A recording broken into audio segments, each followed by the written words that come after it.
time, and that it's going to be one that will be reprinted and talked about. You know, I think if you think about Pearl Harbor, look how many people died there when the bombing occurred. We don't remember all those individual people's names generations later. What you remember is really Franklin Roosevelt coming and rallying the country, and I think Rudy Giuliani are going to be the two national figures that a decade or 50 years or 100 years from now will be remembered. And I think President Bush needs to give the words to the people that died. He has to somehow be the spokesperson for the tragedy in both the sense of continual mourning, but also of uplift. One thing that struck me about the president meeting with the family members of victims a few moments ago at Ground Zero in this era of high security, and I'm sure there was plenty of security there for the president, but he got up close and personal with these folks, and there didn't seem to be a lot of people getting in their way.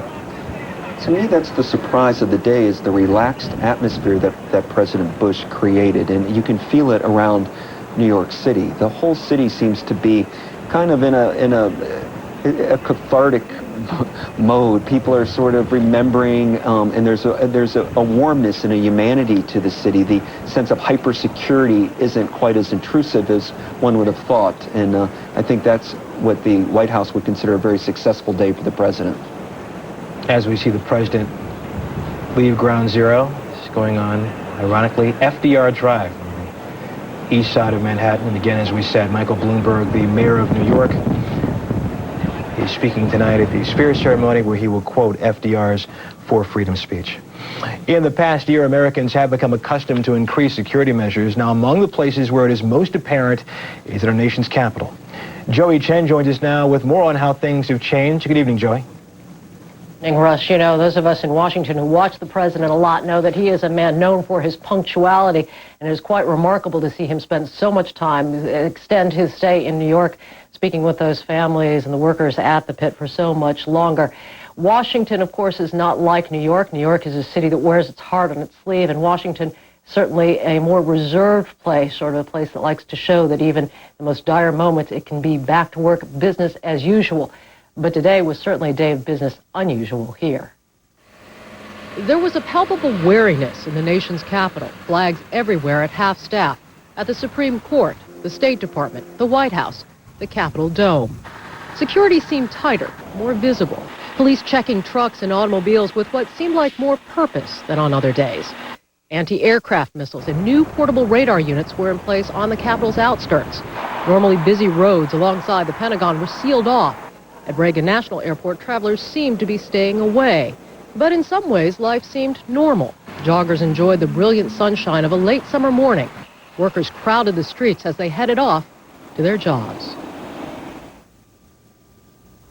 I did note here, Russ, that it had gotten quite a bit quieter in the afternoon rush hour. Things were a bit quieter inside the city limits. But still, it was a day where Washington wanted to show that it was at work. Washington was in the business of doing the nation's business. And perhaps that is what is most reassuring as the day draws to a close, that a year after the horrors of September 11th, the nation's leadership wants to show you that it can go on and continue its work. Russ? Joey Chen in Washington, thank you very much. Among the victims of last year's attacks were citizens from around the world from 91 different nations. Today, there were remembrances around the world. Tom Fenton in London has a wrap-up. Good evening to you, Tom. Good evening, Russ. Well, people around the world marked the day. America was not alone. There were moving ceremonies and individual remembrances for the victims of 9/11. In a day that ended with twin chests of light towering over Paris and quiet candlelight vigils elsewhere, the world remembered not only America's loss, but also the citizens of 90 other countries who died in the attacks. The day began with the haunting strains of Mozart's Requiem in Tel Aviv and more than 20 other countries. In far-off places like New Zealand and Portugal, 180 choirs in 20 time zones performed a rolling requiem that marked in local time the moment the first hijacked plane flew into the World Trade Center. In Tokyo, a commemorative tree was planted at the U.S. Embassy with ashes from last year's memorial flowers. Usually buzzing stock exchanges stopped for a moment of silence. Australian firefighters and police led thousands to a popular beach on the Gold Coast to form a human flag, a tapestry of remembrance. Throughout Europe, they paid their respects in churches. Rose petals slowly fell from the ceiling of St. Paul's Cathedral in London, each one commemorating the life of one of the victims. In Rome, Pope John Paul said no religion can ever justify such terrorism. And everywhere, there were flowers and cards at American embassies, and people paid their individual tributes. We're all affected. I mean, you cannot remain the same after such an event. It's a terrible day. It's a day that we in Israel also feel very sad about it. Everyone has lost somebody or knows someone that's lost someone and pulled together because of it. It was a day in which people of many nations pulled together in solidarity, a worldwide show of support by a world that shares the pain. And of course, overshadowing the commemorations was the fact that the threat has not gone away. American armed forces in the Middle East were put on the highest state of alert. A number of American embassies were closed, and 8 American embassies and consulates in Europe received envelopes containing a suspicious powder. In one case, it turned out to be harmless sugar, but we don't know about the rest yet. Ross? Tom Fenton in London. Thank you very much. Douglas Brinkley, a presidential historian and college professor, is here with us as well this afternoon. I got to touch on something that Tom said there. Douglas, what do you think? Do you think that this respect, this sympathy that the rest of the world has for the U.S. is a lasting sympathy, or something that we're feeling just today on this very special, very sad day? I think it's on this very special day, but we have a lot of great allies. The whole NATO alliance is a testimony to that since 1949, the closeness between the United States and Europe and people all over the world. We are one of the leading democracies, and most of the world now is a democracy, and we trade with these countries, and we have friendships with them and embassies. And the act of September 11th is so hideous that it's so clear that the world is today paying remembrance for us. But we must remember the United States has enemies. And I think that's what President Bush is going to want to remind us this evening at Ellis Island, that in addition to our great friends and our allies abroad, that we have determined enemies that are want to destroy the United States, want to destroy Western civilization, or that concept of democracy, the concept of liberty, killers. I don't think he's going to use perhaps some of that, slang, cowboy language that he sometimes uses spontaneously, but I think he doesn't want us to think that everything is just a prayer, that he's going to want to make people remember that we still have some very, very ugly people out there that want to do our nation harm. In hindsight, a year ago, President Bush was saying things like, we're going to get him, we want him dead or alive, Osama bin Laden. In hindsight, was that a mistake on the president's part? I always felt that it was a mistake because it puts too much of the burden of the administration on getting bin Laden. The truth is the administration's been very successful in its campaign in Afghanistan. It's been very successful in capturing other terrorists, of undermining al-Qaeda at any number of nooks and crannies and at key moments, our intelligence gatherings working. But until, when you made him the poster child of evil and threw the gauntlet down, the fact that we haven't got him yet, I think is going to continue to haunt the administration. I'm sure President Bush isn't going to have a full night's sleep until he finds bin Laden dead or alive. There are other things going on, of course, in this country. The economy is not doing well. We've got the scandal on Wall Street. Typically, and again, from an historical sense, how likely or how long do Americans typically give a president in a time of war? How much patience do we have with a president in a time such as this? This is such an unusual time, and it's not clear. Franklin Roosevelt ended up winning, election, of course, in 1940, and then won re-election again in 1944 as a sign of support to continue being commander-in-chief during the Second World War. Harry Truman, however, during the Korean War, we got very tired of it, and Truman decided not to run in 1952. He could have.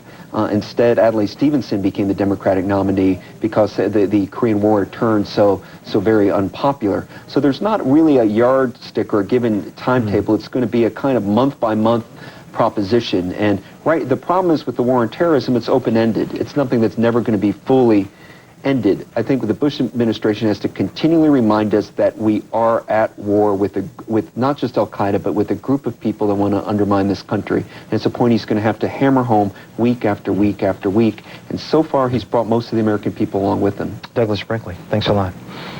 And you're watching continuing CBS News coverage of 9/11, the day that changed America.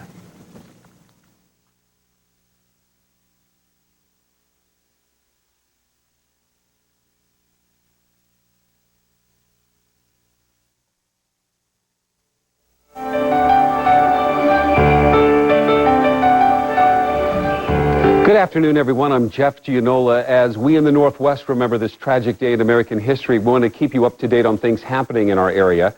First, let's switch to Jolie Winaga at PDX. Joel, were there any problems to report at the airport today? No problems today, Jeff. As we found out, not many people flying in and out of PDX today. Our crews have been out here all day, and like around the nation, a lot of people simply aren't flying in and out of the nation's airports, though security remains tight outside of the terminal today. Take a look at this. Even a year later, people still not realizing they can't leave their cars parked unattended. This man telling the security officer he left for just 5 minutes, and as he found out, it was just 5 minutes too late. He was ticketed, although his car was not towed. Industry experts say the domestic airlines reduced their flights today by about 13%, and that was in response to 15% fewer seats sold. We'll come back up live now. Something very interesting. We showed you this about an hour ago. The police cars far outnumber the passenger cars. You can see people dropping their loved ones off at the terminal, but again, very, very light today. Passengers we spoke with were very surprised, to be frank, that they walked right up to the security checkpoints and right up to the ticket counters. A lot of folks simply too afraid to fly, we are finding out. But the ones who are going to fly today, Jeff, say, hey, today's the safest day to fly all year. Back to you. It does look very quiet behind you, Joel. Yes, very quiet, Jeff. Jolie Winaga at PDX. This morning, many Portlanders gathered at Pioneer Courthouse Square downtown to remember 9/11. And this evening, more events are scheduled there. And that's where Karen Adams is standing by. Hi, Karen.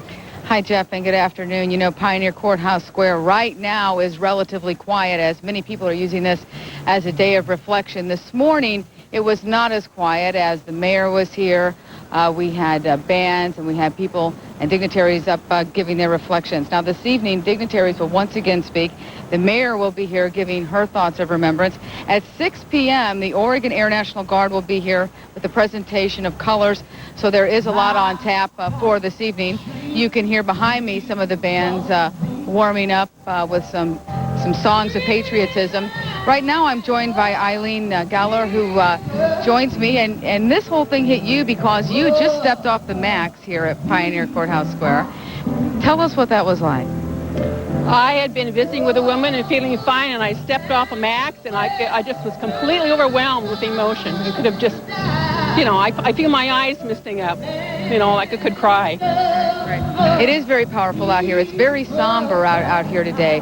What kind of images does this conjure up? Where were you last year when the planes hit the building? Last year, I first heard it on the television. I avoided seeing the images because it's to me, it's going to just bring up more negativity for myself. But I was impulsed to come here down last year to the Pioneer Square, and there were several of us who gathered and meditated and prayed. And I'm coming down today for the women in black, who are going to stand in silence to protest the violence that's going on here. We can't need to do better than fight. Eileen Gaylor, thank you very much. Thanks for your thoughts. Thank you. So, Jeff, that is the mood down here tonight at Pioneer Courthouse Square. We will be bringing you more developments as they happen. Back to you. Okay, thank you. Karen Adams in downtown Portland. And we'll be back with a look at the weather. On September 11th, our heroes rose to their greatest challenge. We gotta get everybody out! One film captured the story of their experience. Oh, my God! And touched the hearts of millions. CBS presents 9/11, an encore presentation hosted by Robert De Niro. Witness the only footage from inside Ground Zero in this piece of history that's amazing to watch. 9/11, CBS Tonight. We have an absolutely glorious day in progress outside. Current temperature at PDX, 78 degrees. It's 80 down in Aurora, 81 in McMinnville. Temperatures around the state, just wonderful. 91 in Pendleton, 92. It's still summertime there. And in terms of the satellite, you see why. Lots of sunshine, lots of clear skies. And the good news is it's going to stay this way. Tonight will be clear and mild. Tomorrow, more sunshine, more temperatures in the 80s. We'll be right back. Sweeney. We will have another local update at 4:25 for all of us here at Coin 6. Have a good afternoon. We continue now with CBS coverage as we remember 9/11.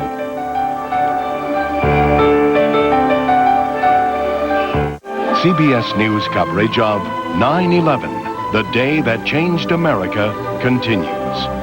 From CBS News headquarters in New York, here is Russ Mitchell. And good day from New York. As sunset approaches on the East Coast, an eternal flame will be lit at Battery Park. That's in downtown New York near Ground Zero. Again, I'm Russ Mitchell, along with presidential historian and Professor Douglas Brinkley, who came up from New Orleans to talk to us today. Let's take a look at the Spear of downtown if we can, Richie. The Spear in downtown Manhattan, this is a sculpture that was taken from the World Trade Center. It was something that was saved outside of the World Trade Center. It's 45,000 pounds. And we don't have it right now, but we're going to show it to you in a bit. The ceremony, by the way, it's being called the Spear Ceremony, is going to begin in about 8 minutes. New York Mayor Michael Bloomberg will be there and will read from the For Freedom speech, FDR's For Freedom speech. We'll also hear music performed by the brass section of the New York Philharmonic. And as I was telling you, there is the Spear right there. It was at the World Trade Center site, and as I said, it was saved, and that's where the ceremony this evening is going to be. And an eternal flame will be lit as well. That's coming up in about 7 minutes. It's coming up on 7:01 Eastern Time. Last year's terrorist attacks all took place in the northeastern U.S., but vigilance in the Pacific Northwest may have prevented a major threat to the western states, as Jerry Bowen reports. It was at remote Port Angeles, Washington, nearly 2 years before 9/11, that al-Qaeda tried to launch a sneak attack on America, a massive millennium bombing planned for the West Coast that fell apart with the nerves of the would-be bomber as he arrived at this waterfront border crossing. He was bouncing around. He wanted to leave. He didn't want to be there. It was mid-December 1999 when Customs Inspector Diana Dean noticed Algerian-born Ahmed Rassam driving the last car off the last ferry of the day from Canada. He was just another passenger on the boat that night that needed a second look. Rassam was traveling with 2 sets of false IDs and a trunk load of explosives. He had about 120 pounds of bomb-making material, urea. He had a form of nitroglycerin and some Israeli rocket propellant. And in his Montreal apartment, authorities found a map of Los Angeles with the international airport circled, the Millennium bombing target. At his federal trial in Los Angeles, jurors were shown what just 5 pounds of the explosive would have done. Since his conviction, Rassam's been held in this federal detention center in Seattle awaiting final sentencing.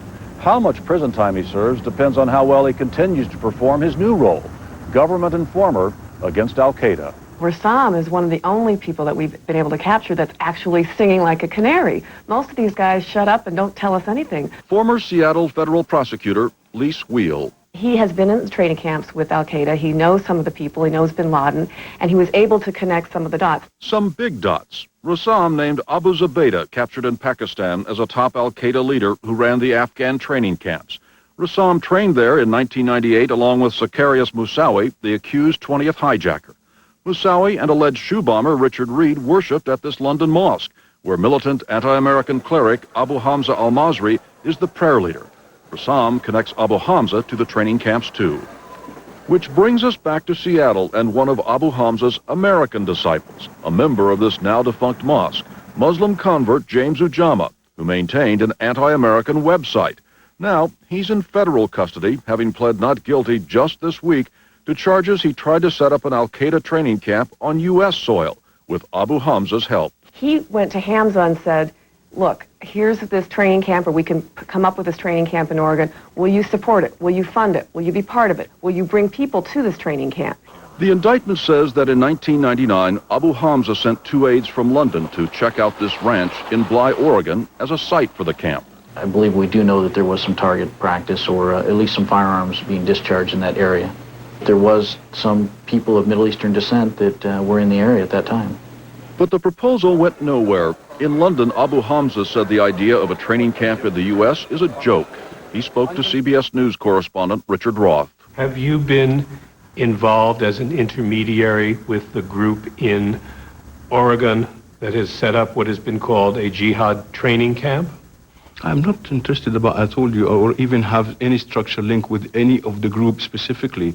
But officials don't buy it, and they want to indict and extradite Abu Hamza for supporting terrorism against the U.S. My sources tell me that the government is very close in getting him. They're very confident that they'll be able to get him. All right, howdy, howdy.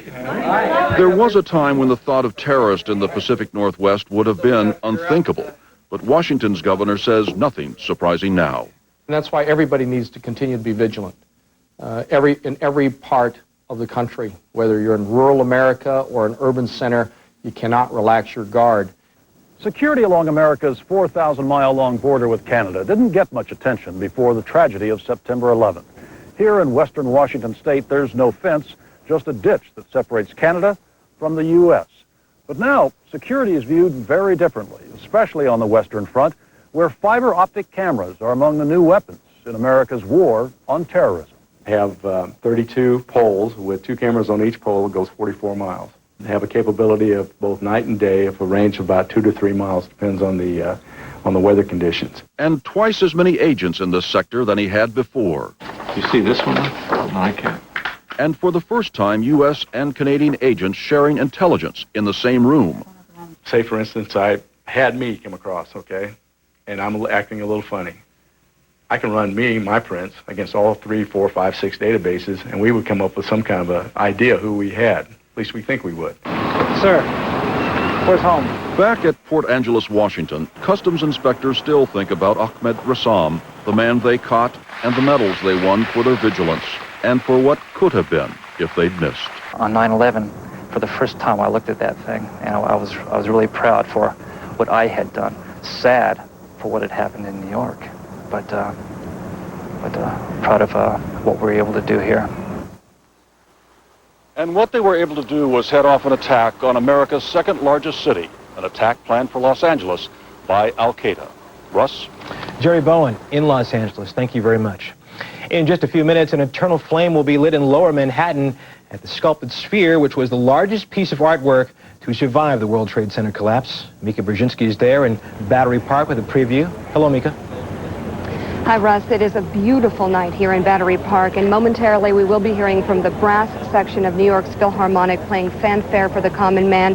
And in just a few moments, Mayor Michael Bloomberg will be reading a section of FDR's For Freedom's speech. Later, with the help of a former firefighter who lost 2 sons in the attack, John Vigiano, Bloomberg will light an eternal flame here at Battery Park. The Sphere itself holds great symbolism for what happened to this city. It's a massive steel sculpture that sat atop a granite fountain in the middle of the World Trade Center Plaza. It was a symbol of world trade and financial power. It was recovered from the rubble, battered and bruised, but still together, a symbol now, many believe, of what New York City and this country is all about. And here in Battery Park, it's a backdrop for one of several ceremonies that are taking place across the city right now, remembering what happened 1 year ago, how much was lost, and how much we changed. Russ. Good, thank you very much. That ceremony is scheduled to get underway in just a couple minutes now. Thanks, we'll come back to you in just a bit. Let's go out west now. California Governor Gray Davis placed his state in a high security alert, which will last until Friday morning. The alert covers memorial events, state office buildings, airports, and bridges. John Blackstone is standing by at San Francisco's Golden Gate Bridge. Good afternoon, John.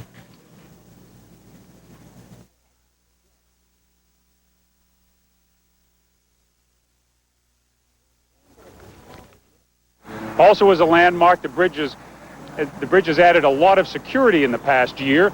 And today, on roads approaching the bridge, checkpoints were set up, police checkpoints. All trucks approaching the bridge were inspected before crossing. This is part of a new reality that the Golden Gate could be a target for terrorists.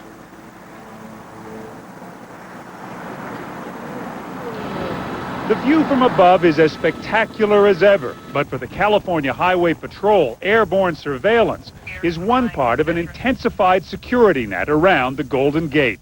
There have been a number of different alerts that came out. Most recently was a false report that somebody would hijack a military aircraft and crash it into the bridge.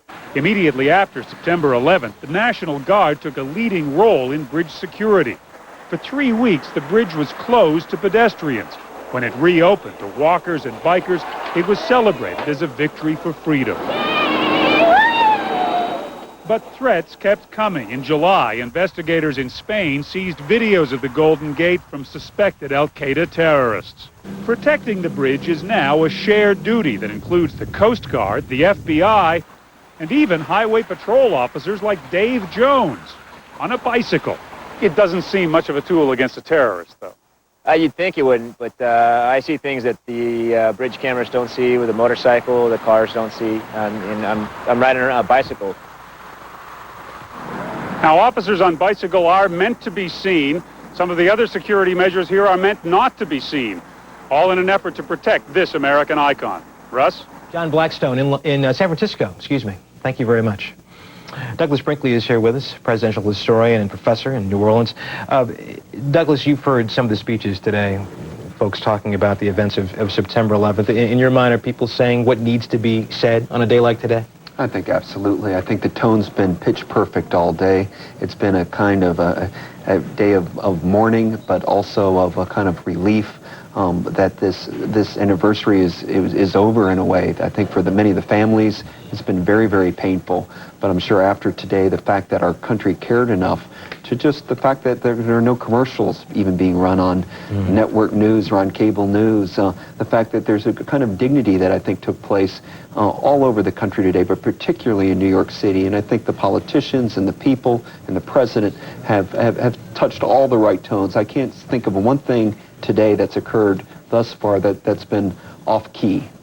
What do you think the gold standard for a speech like tonight would be? I mean, are we talking about the Gettysburg Address? Are we talking about President Reagan after the Challenger? JFK, in your mind, who sets that bar?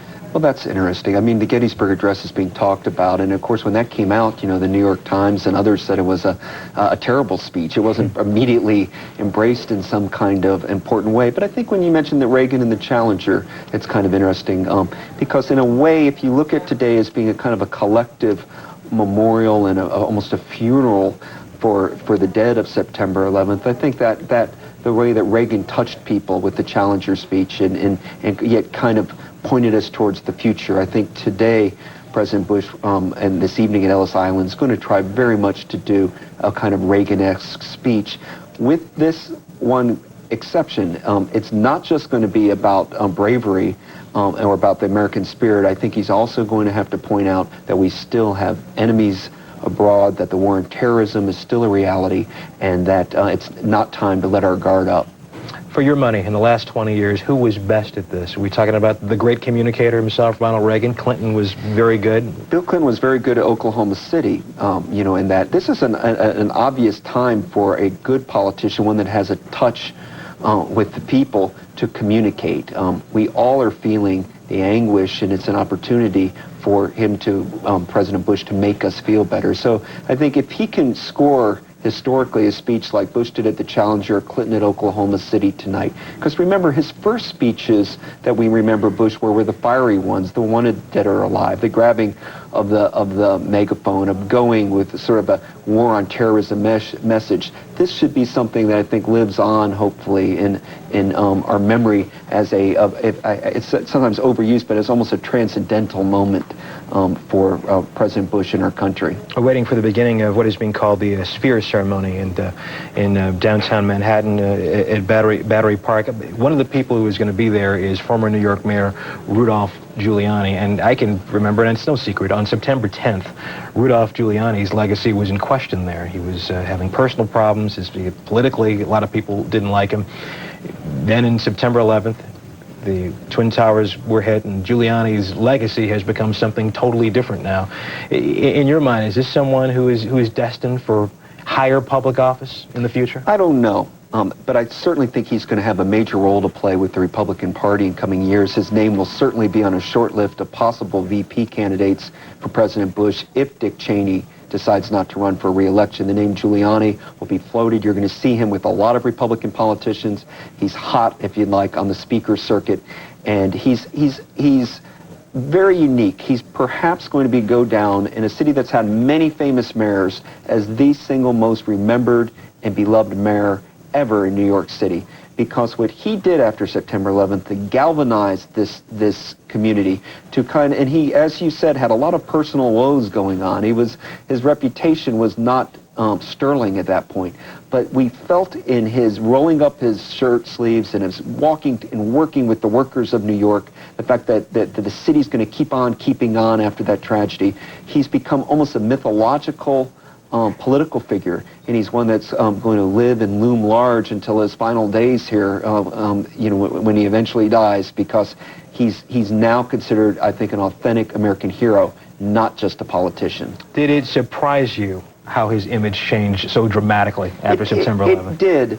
I always thought he was, of course, a very tough, hands-on mayor. He was a controversial mayor. There's some things that he did personally that I agreed with and some that I didn't. But his true character kind of came to a vortex almost. He started to become, even more than President Bush, the symbol of regeneration in America. And perhaps his ethnic roots had part of it, the fact that we're tonight at Ellis Island and so many Italian Americans had come to the United States, and if the 20th century of all these different people coming here, he sort of symbolized the kind of the chutzpah of America, the guts, the never say die feeling of the country. And because of that, I think he will always be remembered and he'll have a large part of the history books when September 11th is put in its proper perspective and the emotion dies down and we're able to kind of put this into a larger fabric, a larger context. Mika Brzezinski, CBS News correspondent, is at Battery Park where the spear ceremony is going to begin very shortly. And I have to ask you, Mika, as someone who's been there all day, from watching it on television, when the name Rudolph Giuliani is heard, the crowd seems to go wild. Do you get that same sense? The crowd goes wild whenever he walks through it. I mean, wherever he goes, people now want to see him, they want to touch him, they want to hear something from him. He established that from the get-go on September 11th, and it's interesting to watch sort of the evolution of the opinion of him change so quickly from the day before that day a year ago to the moments after. He really became a symbol. He's going to be here tonight, and for sure many want to see him, hear from him. They'll be hearing from Mayor Michael Bloomberg, but I think the former mayor holds a very, very special place in their hearts. And I think also down at Ground Zero today, when President Bush spent so much time with the family members, that was so important to them, and also for him to be understood as someone who will be and have some sort of legacy in this as well. His speech tonight will be incredibly important. There was a lot of criticism leading up to this day that there were no original speeches planned, that they were only going to be reading words from presidents of past wars and past events in history. And there was a change in plans weeks ago. The administration definitely made it clear that this president will have something to say tonight, and we will hear words from him that could define where we go from here.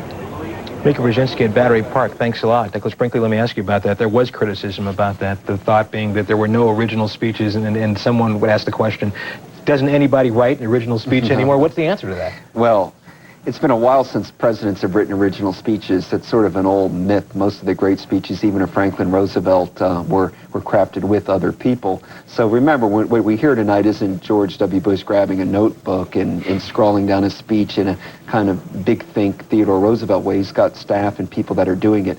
But with that said, I think it is important to have an original speech at this period of time. I think the Gettysburg Address and the Four Freedoms are wonderful, but I think we need a speech that's apropos for our times, something that will live on like those past great speeches have. And I think that the Bush administration understands that this, like an inaugural address or a State of the Union address, is something that historians will be looking on in their collected speeches of George W. Bush, how he spoke from with the Statue of Liberty behind him. You couldn't get a more dramatic setting. How he addresses the people this evening is something that they're going to remember, and I think they're going to remember it with the midterm election coming up. And so I think it's a time that he really has to perform with a bit of oratory that has something that we can grab onto and remember. The president is speaking at the United Nations tomorrow in part to try to gain support for U.S. action in Iraq. Is tonight the setup for that speech in many ways? It's the setup. Exactly. I mean, tomorrow's really the big speech. What's going to happen at the United Nations? The headline shift. Today, it's September 11th. It's an anniversary. This evening, the speech is sort of the segue speech. Tomorrow, it is a debate, an international debate on what to do with Iraq.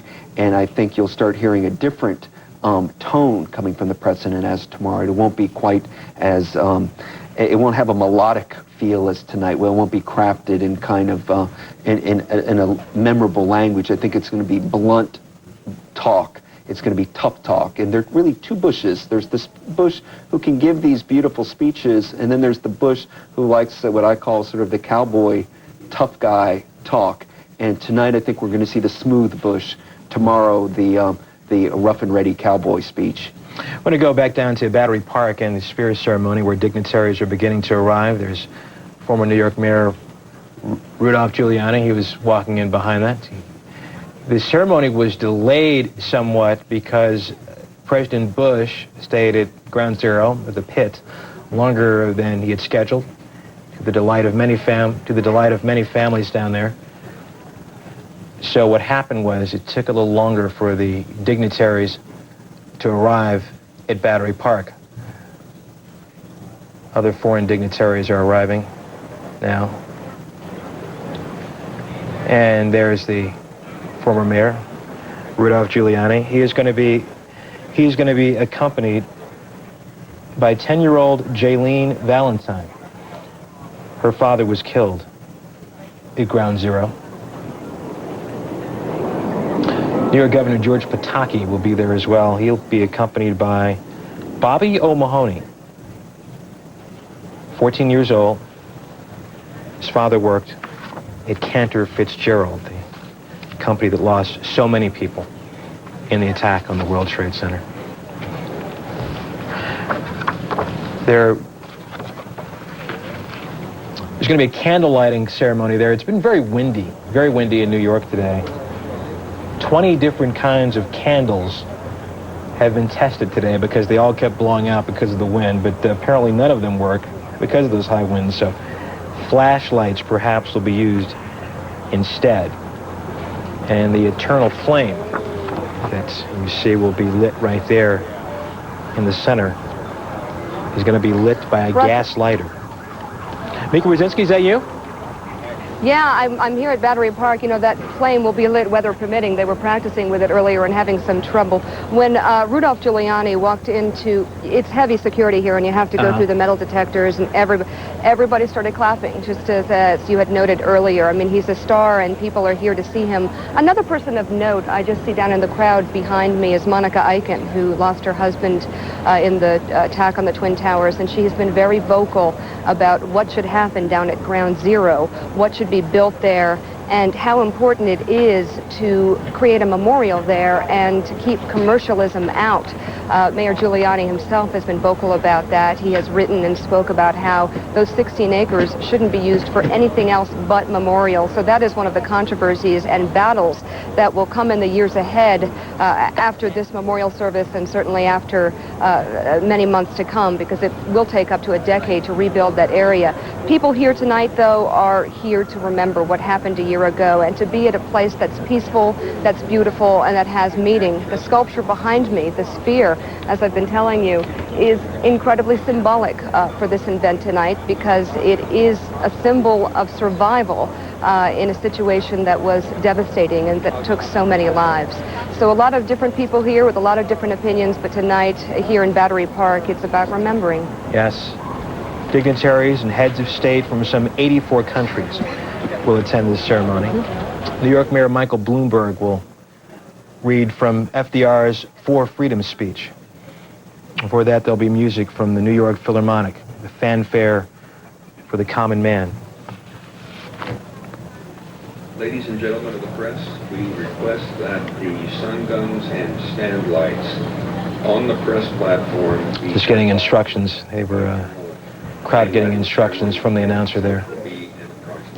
And again, the ceremony is about 20 minutes late because of President Bush's stay at Ground Zero. Ran longer than expected, and it took a while for the dignitaries to make it over to Battery Park.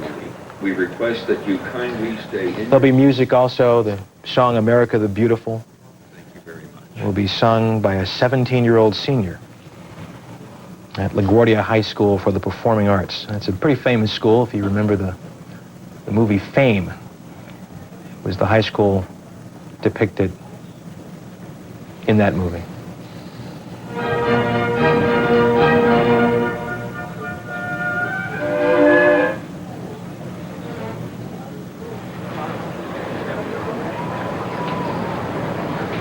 practicing there, we thought that perhaps the ceremony would get underway. No music just yet. Douglas Brinkley, a lot of ceremonies today, the 1-year anniversary. Are we going to see something even remotely similar to this on the 2nd year anniversary, the 3rd year, the 5th year? There'll always be something in New York, and the country will always remember the date and do something just like we do December 7th every year for Pearl Harbor Day. But I think over a period of time, it won't be quite like it was after this first year, where the shock of the event is still so visceral and we all feel it so strongly within ourselves. Each year, I think it'll be a little less and less and less. But of course, there'll be all sorts of different occasions. I think there'll be traveling museum shows, there'll be educational outreach programs, new types of memorials built on those so-called sacred acres on the financial district. And so this is the one, though, the 1-year one, I think, that will be most remembered. Noted journalist David Halberstam was with us earlier, and I asked him what this day will mean to future generations. It means one thing to us. I wondered what it meant to the 4 million Americans born this year, what it will mean to them in 20 years. And as you heard David's response, was, well, what does December 7th mean to you? And I thought it was a very good response. Do you agree? I couldn't agree more. And you know, we'll be talking, there'll be a time where somebody, you know, like yourself who's been so involved with this, 50 years from now, you're going to be being interviewed by historians, you know, people saying, my gosh, you were involved with doing coverage of all this event. What was it like? Just like you see when you talk to people that were covering, you know, World War II, war correspondents that have become famous, many working for CBS, or people covering the Kennedy assassination that were there in Dallas. Where were you on September 11th will be something that'll live on for a whole generation. Even if you're born today, your parents and your grandparents will end up telling you stories, you know, of years what they experienced.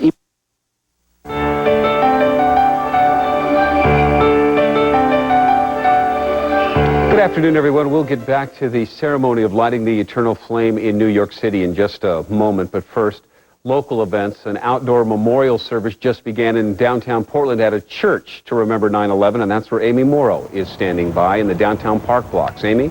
And Jeff, it was a rather quick remembrance service this afternoon. It is already finished here in the South Park blocks, but it involved volunteers from many church congregations, from Christian to Jewish to Muslim, Buddhist and Hindu, all here for a day to remember the 9/11 victims and survivors. But it was also much more than that. And joining me now live is Vicki Edward from First Christian Church.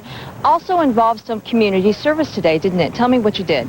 We were out at 14 different agencies. We had a group at the Oregon Food Bank, and we had a group out at Salvation Army. They were doing 2 shifts working with children's school supplies. We had a group out at Snowcap. A large group of 25 painted an 8-bedroom group home for the mentally ill in Oregon City. They took down and put together play structures for the Middleman Jewish Community Center out in the Beaverton area. They were out in Hillsborough at the Interfaith Shelter, building a deck and putting in shelving and sorting clothing. They were at the Trailblazers Boys and Girls Club. They were just doing so many things. And we had a briefing and time before our worship service, and it was just wonderful to hear everybody talking about what they had done. Important to remember 9/11 and the victims. I know you had some prayers just a few moments ago, but was it important to get across the message of helping others today? Yes, that was our goal. We didn't want to just sit around doing nothing. We wanted to be able to remember the victims by doing something good for people in our community, so that through this, working with people of other faiths, we could somehow bridge that gap of misunderstanding that somehow occurs within all of our communities and bring peace within ourselves and in the community in the small way that we could manage. Okay. Vicki Edward with First Christian Church. Again, a remembrance service just wrapping up here this afternoon. And again, the common theme I'm hearing all afternoon, Jeff, unity among ethnic groups and religious groups. Amy Morrow in the downtown park blocks. Thank you, Amy. Later tonight, a memorial of light to remember the attack, symbolizing the Twin Towers in New York City. The Oregon Convention Center's twin spires will light up at 9/11 tonight. They will remain lit until Veterans Day. And the Oregon Symphony is offering a free concert at the Arlene Schnitzer Concert Hall. Doors open at 7. The performance begins at 8 p.m. Tickets are on a first-come, first-served basis. Workers and passengers at PDX pause for a moment of silence this morning. And in remembrance of the terrible events of last September 11th, 9/11. We ask you to please join us now in a moment of silence to honor the victims and their families. The silence came at 5:47 this morning, the exact moment 1 year ago that the first plane struck the World Trade Center tower. A mission accomplished for some local firefighters. They made their way to the top of Mount Hood in honor of their fallen comrades. The journey began yesterday. Late last night, they reached the 9,500-foot level where they camped for the night. This morning, they reached the summit where they placed an American flag and a plaque. The climbers made their way back down the mountain safely with the plaque and the flag. We'll be right back. Coin 6 News celebrates the spirit of our community. 1 short year ago, the soul of our nation was put to the test. But we came away with a new spirit of community. We stood in long lines to donate blood. We flew to New York and walked shoulder to shoulder with those who were there. And we pitched in where needed to help our neighbors cope. We should all be proud of the way we pulled together and proud of the community we share. A quick look at the weather now with Dave. Dave? Jeff, as you mentioned, a number of things going on tonight. At the Park Blocks at 5 o'clock, a candlelight vigil. And at Pioneer Square from 6 to 8, there is a large musical program going on. These are the current temperatures, all in the 80s. And if you're going to any of those, and we certainly would encourage that tonight, sunshine until 7:30. The sun will set at about that time. Temperatures in the low to mid-80s. It is just going to be a terrific evening out there in terms of the weather. All the clouds are pushing up to our north. We'll stay sunny tonight into tomorrow. The forecast for tonight is clear and mild, and we'll get down to about 56 degrees. And tomorrow, sunny and more warmth with a few clouds in the morning time. So all in all, the weather couldn't be better. Jeff? Thank you, Dave. And we invite everyone to join us for complete coverage of all the day's events in about 30 minutes on Coin 6 News at 5. You'll hear from the Portland police officer who lost one of his best friends in the World Trade Center attacks. Find out how that's changed his perspective on life as he carries out his duties to protect our city. Also, you'll find out about a blood shortage dilemma. The Red Cross needs donors, but is having a hard time finding them because of what just happened after last year's terrorist attacks. We hope to see you for Coin 6 News at 5, 6:30, and 11. We now join CBS coverage of the events in New York City as they are about to light the eternal flame. Presbyterian Hospital, where the staff spent the next 3 months trying to save her life. She was so drugged up she could barely move. She had 7 operations. Elaine Duke has been with us for 140 days, and we're glad to see her leave. In mid-January, Elaine did emerge from the hospital. I want to get back to the way I was. Then she goes to Burke Rehabilitation Center in White Plains, New York, to begin the long road back from life in a wheelchair. Said nothing's going to stand in her way. What she wants to do, she's going to do it. It's very frustrating at first. I gotcha. When I see people like just get up and walking, and it's like, well, I can't like just do that. Try not to rotate too much at the hips. We're going to work the A battery of rehab therapists has her working 8 hours a day. work on the fibers of her skin. Indoors. I have good stamina. Outdoors. Going down with no railing is another challenge. Okay. Walking. Climbing. I need a rest after I get up there. They have her pushing. It's just getting that muscle to fire when we need it. Pulling. She really pushes me, but stretching. She knows I could do it. Here goes. Squeezing. Squeeze, squeeze, squeeze, squeeze, squeeze. Good. She's made great progress. Great spirit, a lot of enthusiasm for therapy. We're making ravioli today. They've even got her in the kitchen, cooking. Every day, a little more progress. All right. Another Another proud moment. Anything I do that I haven't done the week before, I get extremely proud of myself. Because it's like learning everything all over again. And through it all, Elaine never loses her sense of humor. I went to the movies for the first time, and it took me the whole movie to eat a quarter bag of buttered. I always think of that, but now I think I could eat the whole bag in probably 10 minutes. But it's still a long, slow process toward her ultimate goal. Here it is. To go home and live a normal life again. What are your dreams now? I want to get back and become my independent self, what I was. And I'll do anything to get that back.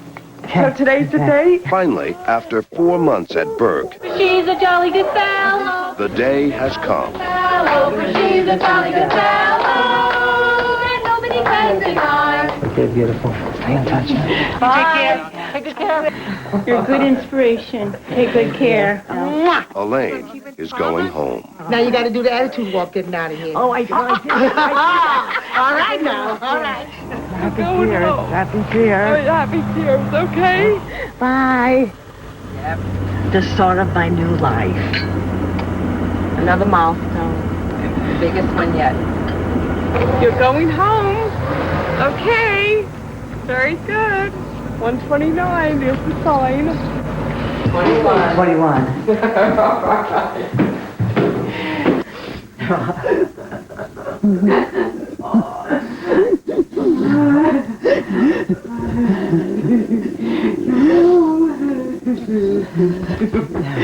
The start of my new life. Yeah, definitely. Good. How about a cup of coffee? What do you want people to know about Elaine?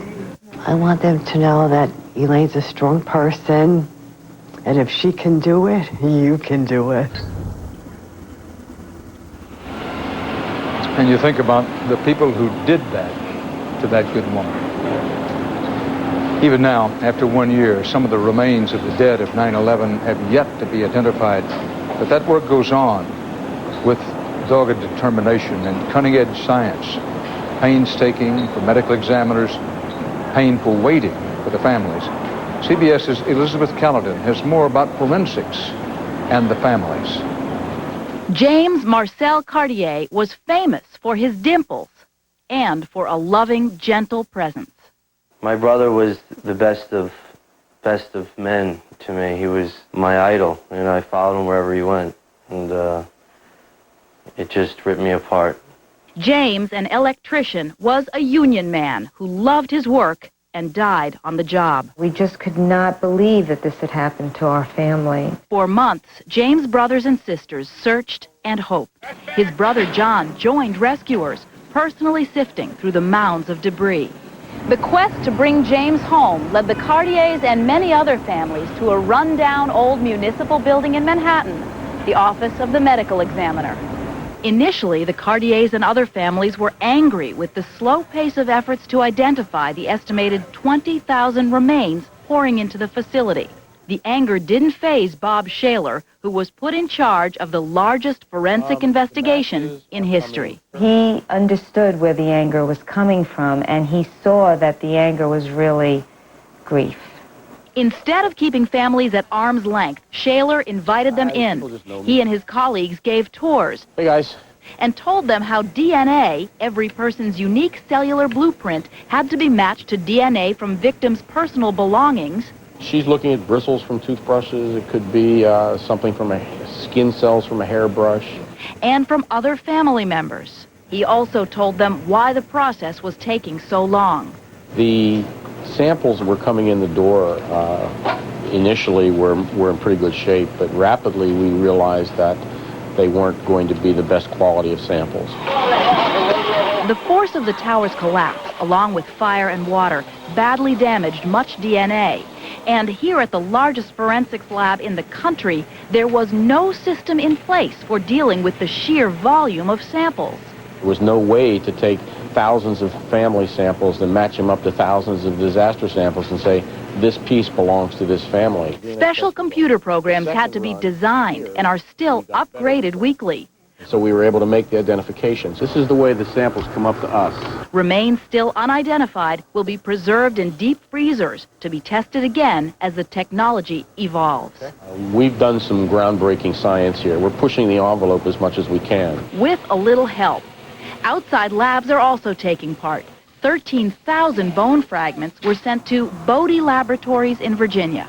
These are the most difficult samples that I think anybody's ever had to work with. Here, DNA is carefully scraped out of each piece of recovered bone and analyzed by new technology. Anything that doesn't yield a profile is sent through the process again. We found better ways to recover those cells out of those kinds of bone fragments, and better ways to actually analyze the DNA that we do get, even if it's damaged. All unique DNA profiles found at Bodie are then entered into the computer system in New York, and the search for a match continues. To date, of more than 2,800 victims, 1,402 have been identified, 674 of those by DNA alone. There's a very human side to all of this. Nobody in the laboratory that works on this isn't aware of the families that they're trying to help. The personal touch has made a huge difference. These caring people have helped me personally more than they know, and it didn't have anything to do with science or DNA. The remains of James Cartier were identified using DNA in April. He was buried on June 22nd. It would have been his 27th birthday. The Cartiers consider themselves the lucky of the unlucky. You know, there's no joy or comfort. For me, I guess it was that my brother is no longer missing. And we took him back. We took him back from the rubble. Is your goal to identify every single person lost? Sure. I don't know if that's realistic, but we're sure going to try, and we're going to keep going until we can't go any further. Today, on this painful anniversary, the people here paused to remember and then went right back to work with the enormous task of bringing the lost back home. Elizabeth Caledon, CBS News, New York. Firefighters, police officers, civilians. There were so many heroes on 9/11. At the Pentagon, maintenance workers kept the nerve center of America's defense running. Construction workers repaired the devastated building. And CBS News correspondent Cheryl Atkinson has the story of 3 men who risked their lives to save others. At the Pentagon, the building may be restored, but the human spirit remains under construction. That's evident in the lives of 3 people we first profiled in the early days after the terrorist attacks: John Yates, Eric Jones, and Army Ranger Christopher Brahman. With medals for combat in Iraq and Yugoslavia, Brahman now finds himself in a role he never dreamed of, going to schools around the country, providing a soldier's insight into September 11. It actually helps me pull a shroud off and allows me to heal. It's a healing to be able to go and talk. And there's a lot of healing to be done. Brahman was at the Pentagon last year when the plane hit, but he ignored his own injuries and dove back into the burning building to help others. As we went down the hallways where we covered our first 17 of the victims. He worked for 4 days straight, retrieving remains of 63 fallen comrades. A year later, this soldier is still doing battle with the after effects. When you interviewed me first, I was still living it. I mean, I'd closed my eyes and I'd never left the site. I was only sleeping about 2 to maybe 3 hours a night because of the nightmares that would happen. And I couldn't talk before without crying. Brahman developed serious breathing problems from going back into the burning building so many times. And now he believes he'll never again do combat alongside other Army Rangers. But he still plays an important role in the national consciousness. When you're speaking to kids, what's the basic message you hope they carry away? Not to be afraid, that Americans are survivors and not victims. And that's why I go around the country and speak, because I refuse to be a victim. On the surface, Eric Jones's life doesn't seem all that different. He's in college working to become a doctor. But that's where the normalcy ends. September 11th still haunts him night and day. Eric was headed for class last year when he saw the plume of smoke rising from the Pentagon. A paramedic and volunteer firefighter, Eric instinctively risked his own life and drove toward the danger. He recovered bodies for 4 days, then headed to New York to do the same thing there. He also captured heart-wrenching images on film, images he can't get out of his mind. Sometimes talking about it has actually helped, but other times just seeing the recurring images and reliving that on a daily experience, it's been tough. Eric says doing positive things like raising $10,000 for an anti-violence group helps him forget some of the negative. But he's not ready to resume work as a paramedic. When he did return to the Pentagon, it was to receive the nation's highest civilian honor for courage, the Medal of Valor. And courage seems to run in Eric's family. At his awards ceremony were his father, who flew 80 combat missions in Vietnam, and his grandfather, an original Tuskegee Airman.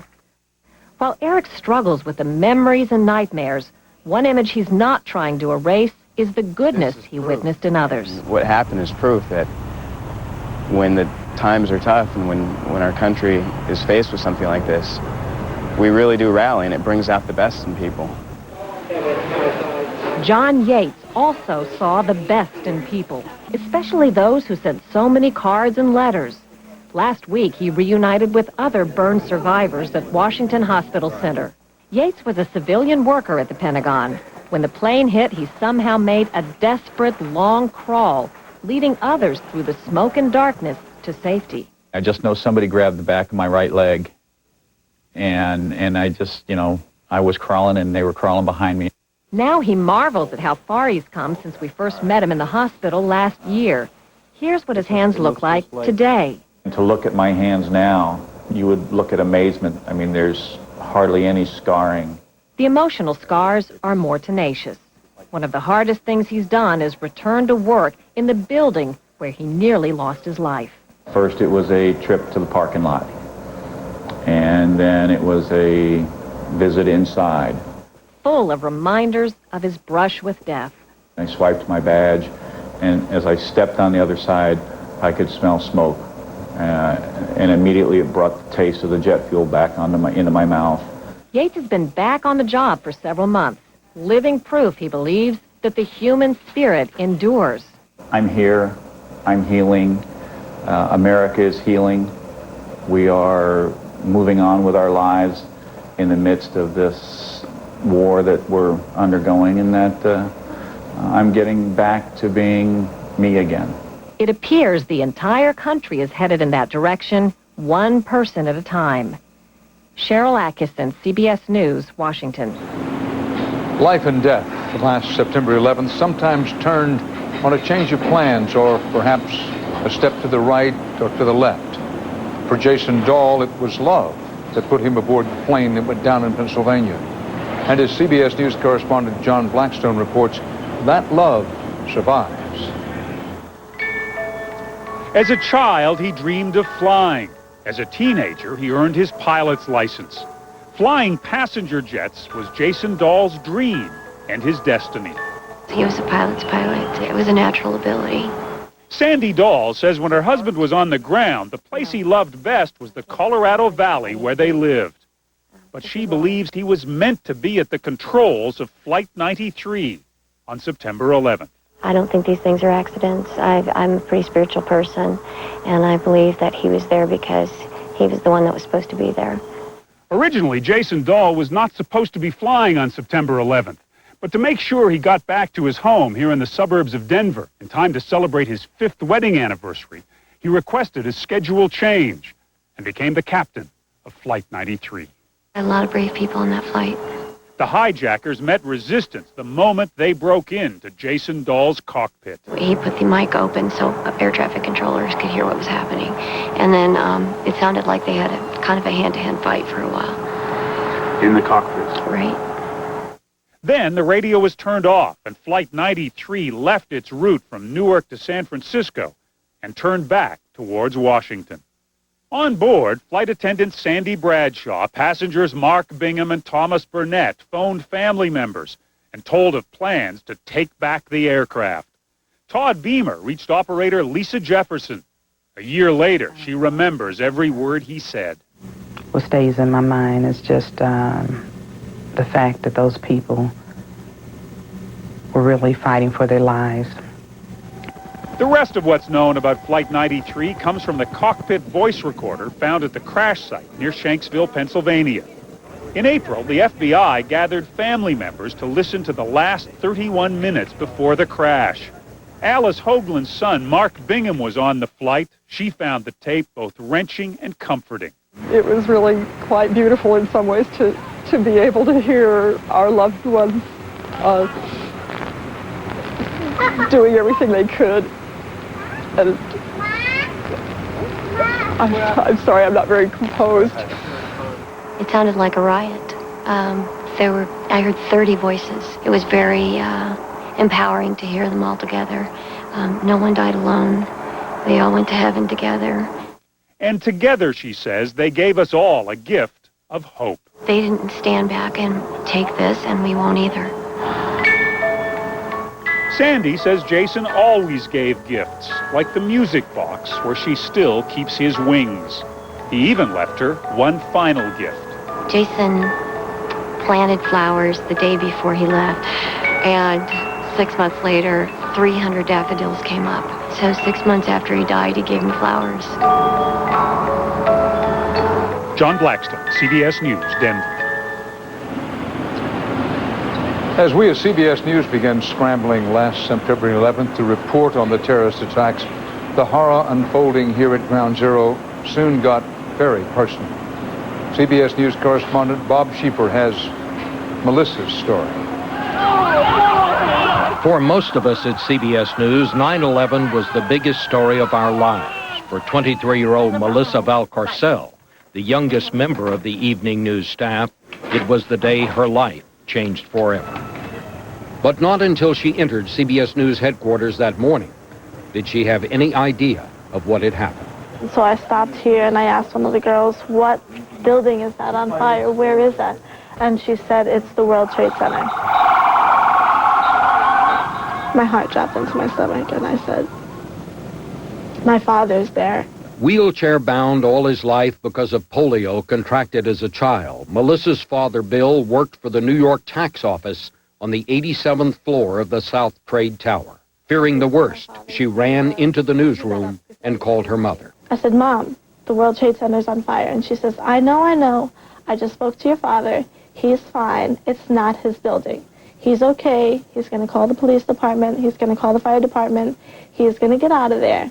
But don't worry, everything's fine. It's not his building. That was so like her father, who took his job as office fire marshal seriously. He knew if anything had happened, he'd be the last one out because he could not walk downstairs. So he said he appointed himself the fire marshal and said, since I'm going to be the last one out anyway, I'll make sure everyone else is out. By then, news was breaking faster than it could be reported, and back at CBS, Melissa went to work. It was bedlam, but her father was safe. I'm looking up and I'm, seeing what's going on. And then at one point I just looked up and I saw the second plane. And at that point I just completely froze. You knew that was your dad. I knew that was my dad's building. And I just stood there. And I said, my dad is in there. That's his building. My dad is in there. The coming days would be a blur for Melissa and her family. At first, they prayed her father would be alive in the rubble or unidentified in some hospital. Lists were coming in with the names of people who were found who were in hospitals. My sister and I were on the phone, all night calling hospitals. She went on local television to ask anyone who would listen to look for her dad. She made flyers with his picture on them and took them to the site. One day, she saw former President Clinton and his daughter, Chelsea. Chelsea looked at me and I said, Chelsea, this is my father, and he's missing. And at that point, the Secret Service had come and they had cleared the crowd, and they took me up to Bill Clinton, and he gave me a hug, and he took my father's picture. And he said, I'm going to hold on to this, and, I'm going to help you find him. I'll do what I can. But her father was never heard from again, and within a week, Melissa went back to work because she knew now her family would need the money.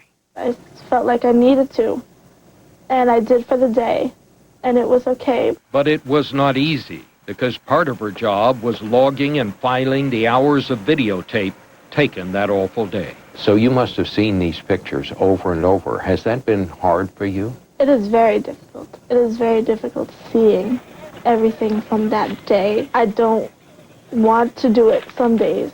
It's never easy to look at. It's never okay for me to look at. I don't look at it and not feel hurt by it. Federal prosecutors may ask Melissa to testify at the trial of alleged hijacker Zacarias Moussaoui to show the hurt of victims' families. She wants to do it.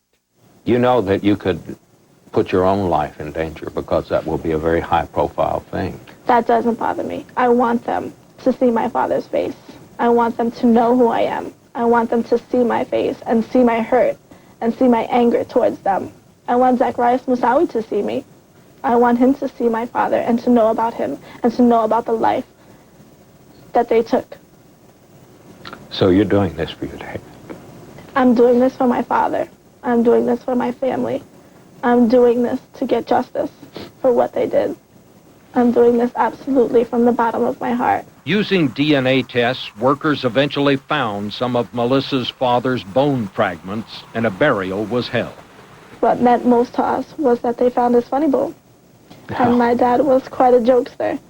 So he left us his funny bone to find him, and he said, you know, this is me, and you're going to know it's me because here's my funny bone.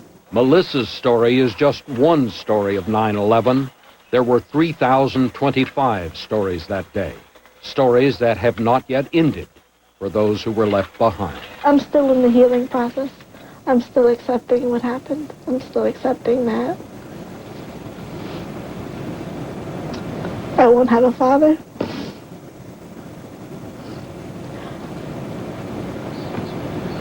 I'm still working through accepting that he won't be here for certain events of my life.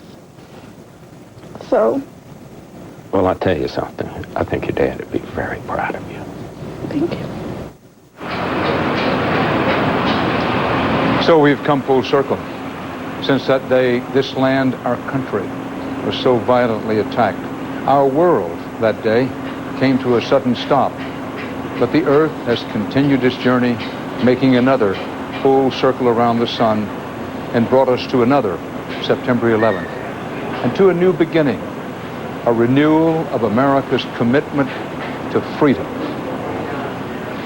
More than 200 years ago, this city was ground zero for what President Washington, in his inaugural address here, called an experiment, the United States of America. Its people, Washington said, would be entrusted with preserving the sacred fire of liberty.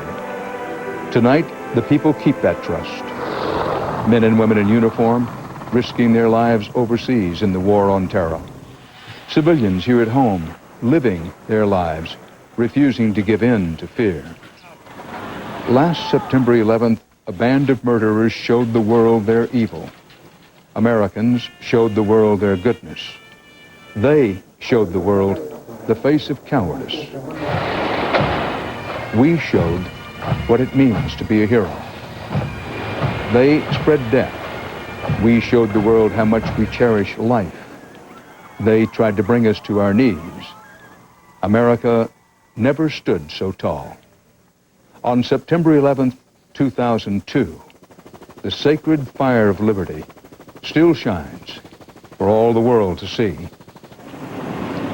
Our CBS News coverage of 9/11, the day that changed America, will continue coming up in just a few minutes, 60 Minutes 2.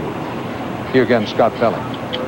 Right here on Air Force One. The President's story. It's the one story of 9/11 you've never heard before until now. I didn't need any legal briefs. I didn't need any consultations. I knew we were at war.